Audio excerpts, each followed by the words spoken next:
Hello friends, welcome to Kaimanam by Kani. இன்றைக்கி நம்ம ரொம்பவே கிறிஸ்பியான ஒரு சூப்பரான சேனைக்கிழங்கு ஃப்ரை எப்படி பண்ணுறதுன்னு பார்க்க போகிறோம்.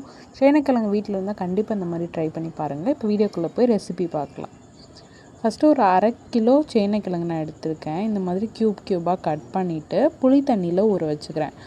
புளி தண்ணியில் ஒரு 1/4 மணி நேரம் நீங்கள் ஊற வச்சிங்கன்னா போதும். ஒரு 15 மினிட்ஸ் வந்துட்டு ஒரு நெல்லிக்காய் அளவுக்கு புளி வந்துட்டு கரைச்சி, சின்ன நெல்லிக்காய் அளவுக்கு கரைச்சி இதில் போட்டு வச்சுக்கலாம். இப்போது அடுப்பில் வந்துட்டு தண்ணி சூடுபடுத்திட்டு 1/4 டீஸ்பூன் மஞ்சள் தூள் சேர்த்தி, நம்ம புளியில் சேர்த்து வச்சுருந்தோம் இல்லையா, ஊற வச்சுருந்தோம் இல்லையா, அந்த சேனைக்கிழங்கு ஃபுல்லாக இதில் சேர்த்தி ஒரு 10 நிமிஷம் நல்லா வேக வச்சிடலாம். இது வந்துட்டு ரொம்ப வெந்துடக்கூடாது, உங்களுக்கு மேஷ் பண்ணுற அளவுக்கு வெந்துடக்கூடாது. ஒரு 75% to 80% அந்த அளவுக்கு வெந்துடணும். ஏன்னா ஃப்ரைனால் இதை நம்ம டீப் ஃப்ரையும் பண்ணி எடுக்க போகிறோம். ஸோ வேக வச்சுக்கலாம். இது கொஞ்சம் யூஸ்வலாகவே ஹார்டாக இருக்கும், அதனால் நம்ம ஃபஸ்ட்டு வேக வச்சுட்டு அதுக்கப்புறம் திருப்பி ஃப்ரை பண்ண போகிறோம். கொஞ்சமாக சால்ட்டு சேர்த்துக்கிறேன் இது வேகிறதுக்காக மட்டும். இப்போ ஒரு 10 நிமிஷம் ஆகிடுச்சு பாருங்கள், இந்த அளவுக்கு வெந்திருக்கு. இப்போ நீங்கள் அடுப்பு ஆஃப் பண்ணிவிட்டு ஃபில்ட்ரு பண்ணி எடுத்துக்கோங்க. அந்த தண்ணியெல்லாம் ஸ்ட்ரெயின் பண்ணிவிட்டு நம்ம வேக வச்சுருக்கோம் இல்லையா கருணக்கிழங்கு, அது வந்துட்டு ஒரு பிளேட்டில் போட்டு நீங்கள் வந்துட்டு அந்த தண்ணியெல்லாம் ட்ரை பண்ண விட்டுருங்க. பிகாஸ் நம்ம வந்துட்டு டீப் ஃப்ரை பண்ண போகிறோம். அப்போ தண்ணி இருந்தால் தெரிக்கும், அதனால் நீங்கள் ட்ரை பண்ணி எடுத்துக்கோங்க. இல்லைன்னா நீங்கள் ஒரு கிச்சன் டவல் கூட வச்சு தொடச்சி எடுத்துக்கலாம். இந்த ரெசிபி நான் வந்துட்டு தேங்காய் எண்ணெயில் பண்ண போகிறேன். இது ஃப்ரை பண்ணுற அளவுக்கு மட்டும் சேனைக்கிழங்கு ஃப்ரை பண்ணுற அளவுக்கு நம்ம வந்துட்டு எண்ணெய் சேர்த்திக்கலாம். எண்ணெய் நல்லா சூடானதும் நம்ம வேக வச்சுருந்தோம் இல்லையா, அந்த சேனைக்கிழங்குல தண்ணியெல்லாம் தொடச்சி எடுத்துகிட்டு நீங்கள் வந்துட்டு போட்டு டீப் ஃப்ரை பண்ணி எடுத்துக்கோங்க. இது ஃபுல்லாக கலர் சேஞ்ச் ஆகிற அளவுக்கு ஃப்ரை பண்ணணுன்னு அவசியம் கிடையாது. ஆல்ரெடி நம்ம ஒரு 75% நல்லா வேக வச்சுட்டோம். இப்போ நீங்கள் ஆயிலில் போட்டு ஒரு மீடியம் ஃப்ளேமில் வச்சு ஒரு 2 மினிட்ஸ் ஃப்ரை பண்ணி நீங்கள் எடுத்திங்கன்னா போதும். கொஞ்சம் கிறிஸ்பியாக உங்களுக்கு வந்துட்டு இந்த வறுவல் கிடைக்கும். நான் இன்றைக்கி தேங்காய் எண்ணெய் யூஸ் பண்ணியிருக்கேன். அது வாசமாக இருக்கும், இந்த ரெசிபிக்கு ரொம்ப நல்லாயிருக்கும். இருந்துச்சுன்னா அதில் ட்ரை பண்ணி பாருங்கள். இல்லைனா நீங்கள் கடலெண்ணெய் ரிஃபைண்ட் ஆயில் உங்கள் விஷுக்கு எதுவோ அது யூஸ் பண்ணிக்கலாம். நான் ஒரு பேட்ச் பொரித்து எடுத்துகிட்டேன், இன்னொரு பேட்சையும் நான் இப்போ பொரித்து எடுத்துக்க போகிறேன்.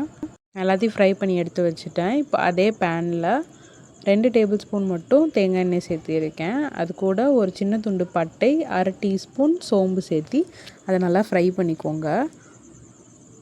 ஜஸ்ட் அது வந்துட்டு பொரிஞ்சு வந்ததுக்கப்புறம் நம்ம வெட்டி வச்சுருக்க பெரிய வெங்காயம் சேர்த்திக்கலாம். மீடியம் சைஸ் வெங்காயமாக இருந்துச்சுன்னா 2 சேர்த்திக்கோங்க. இது பெரிய வெங்காயமாக இருந்துச்சு, நான் 1 சேர்த்திருக்கேன்.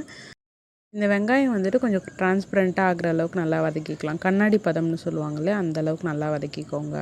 ஒரு 2 மினிட்ஸ் வதக்கிட்டாலே போதும். நான் கொஞ்சம் ஹை ஃப்ளேமில் வச்சுட்டு அதுக்கேற்ற மாதிரி நான் வதக்கிக்கிறேன். இது வதங்கிட்டு இருக்கும் போதே 2 பச்சை மிளகாய், ஒரு கொத்து கருவேப்பிலை நான் சேர்த்திக்கிறேன்.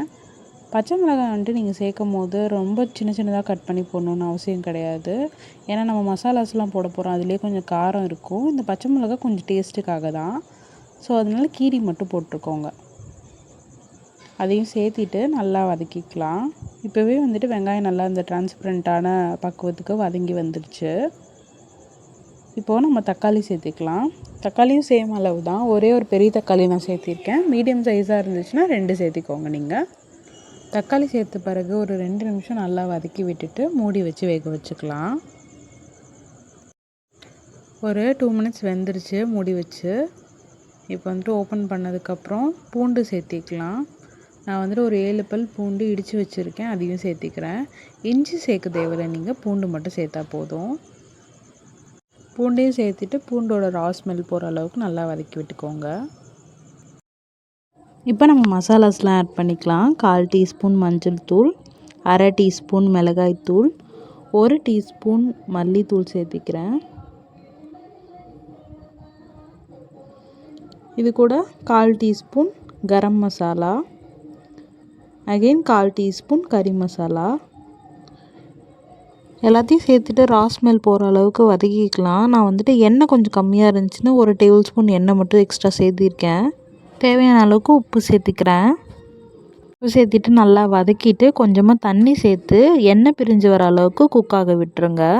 இப்போ நம்ம க்ளோஸ் பண்ணி வேக வச்சுக்கலாம். அவ்வளோதாங்க, நல்லா எண்ணெய் பிரிஞ்சு வந்து குக் ஆகிடுச்சு. மசாலா சேர்த்துருந்தோம் இல்லையா, அதோட பச்சை வாசம் எல்லாம் வந்துட்டு இப்போ போயிடுச்சு, ரா ஸ்மெல் எதுவும் இல்லை. இப்போ வந்துட்டு நம்ம ஃப்ரை பண்ணி வச்சுருக்க சேனைக்கிழங்க இதில் வந்துட்டு ஆட் பண்ணிக்கலாம். ஆட் பண்ணிவிட்டு நல்லா வந்துட்டு ஒரு 3 மினிட்ஸ் நல்லா வந்துட்டு சாட்டே பண்ணிக்கோங்க. நல்லா மிக்ஸ் பண்ணணும். அந்த மசாலாவோட அது பிளெண்ட் ஆகுற அளவுக்கு நீங்கள் நல்லா மிக்ஸ் பண்ணிக்கணும். ஒரு 3 நிமிஷம் கிட்ட நல்லா நீங்கள் வதக்கிக்கோங்க. இது அந்த மசாலாவோட பிளெண்ட் ஆனதுக்கப்புறம் தான் டேஸ்ட் ரொம்ப நல்லாயிருக்கும். இந்த டைமில் நீங்கள் தண்ணியோ இல்லை எண்ணெய் அந்த மாதிரி எதுவுமே ஆட் பண்ண தேவையில்ல. நம்ம முன்னாடி ஆட் பண்ண மெஷர்மெண்ட்டே கரெக்டாக இருக்கும். இந்த ஸ்டேஜில் எதுவும் ஆட் பண்ண தேவையில்ல. இந்த ரெசிபி நீங்கள் பண்ணும்போது ரைஸு, ரசம், வெறும் ரைஸோட கூட நீங்கள் மிக்ஸ் பண்ணி சாப்பிடும்போது ரொம்ப சூப்பராக இருக்கும். ஏன்னா அதில் மசாலாஸ்லாம் ஆட் பண்ணியிருக்கிறதுனால. நீங்கள் கர்ட் ரைஸு, ரசம் ரைஸு, சாம்பார் சாதம் இதுக்கெலாம் ரொம்ப சூப்பரான காம்பினேஷனாக இருக்கும். கண்டிப்பாக ட்ரை பண்ணி பார்த்துட்டு எப்படி இருந்துச்சுன்னு என் கூட கமெண்ட்டில் ஷேர் பண்ணிக்கோங்க. இந்த ரெசிபியில் யூஸ் பண்ணியிருக்க இன்க்ரீடியன்ட்ஸ் எல்லாமே நான் டிஸ்கிரிப்ஷனில் ஆட் பண்ணியிருக்கேன். நீங்கள் அதையும் செக் பண்ணி பார்த்துக்கலாம். கொஞ்சம் உப்பு கம்மியாக இருந்த மாதிரி இருந்துச்சு. அதனால் நான் உப்பு மட்டும் சேர்த்திக்கிறேன். இது கூட ஒரு 1/4 டீஸ்பூன் மிளகுத்தூள் சேர்த்திட்டு கடைசியாக வந்துட்டு ஃப்ரை பண்ணிவிட்டு ஆஃப் பண்ணிடலாம். கார்னிஷிங்க்கு கொஞ்சமாக கொத்தமல்லி சேர்த்திக்கலாம்.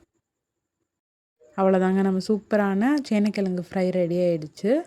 இது வந்துட்டு கண்டிப்பாக ட்ரை பண்ணி பார்த்துட்டு எப்படி இருந்துச்சுன்னு என் கூட கண்டிப்பாக கமெண்ட்டில் ஷேர் பண்ணிக்கோங்க. இந்த ரெசிபி உங்களுக்கு பிடிச்சிருந்துச்சுன்னா கைமணம் பை கனி சேனலை சப்ஸ்கிரைப் பண்ணிவிட்டு இந்த வீடியோக்கு ஒரு லைக் கொடுத்துருங்க. தேங்க்யூ ஃபார் வாட்சிங்.